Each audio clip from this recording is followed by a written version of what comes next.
So we have this question. Let's see how we can simplify the surds. So question A,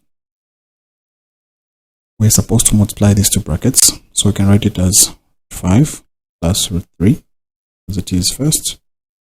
This is multiplying with root 5 minus root 3.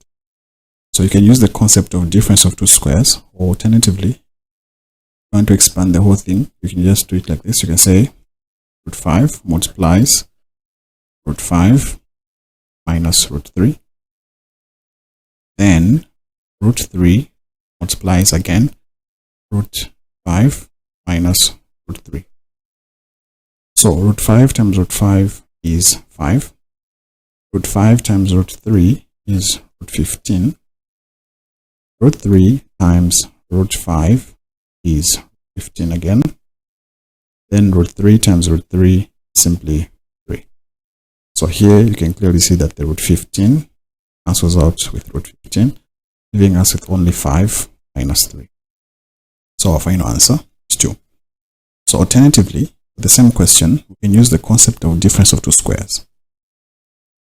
So what we have is root 5 plus root 3.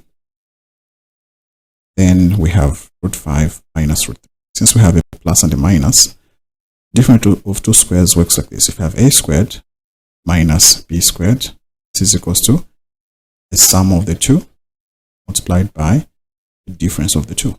So in this case, we have the difference. So all we have to do is we have to know that root 5 is our a and root 3 is our b.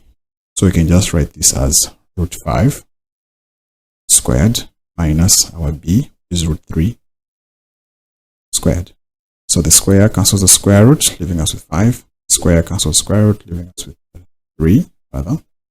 And we subtract the 2, we simply have 2. So I get the same answer, regardless of which approach you take. But B says we have we have 5 root 100 plus 3 root 500 minus 7 root 605. So all we have to do is we have to find out a square number that can go into those numbers that we have square roots. Right, so 100 is a perfect square. So the square root of 100 is 10.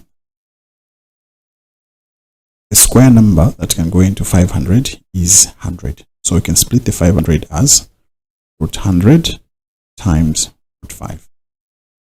The perfect square that can go into 605 is 121. Square root of 121 is 11. So 121 times 5. So multiply these two, get a 50. 3, square root of 100 is 10. We have the root 3. Sorry, the root 5.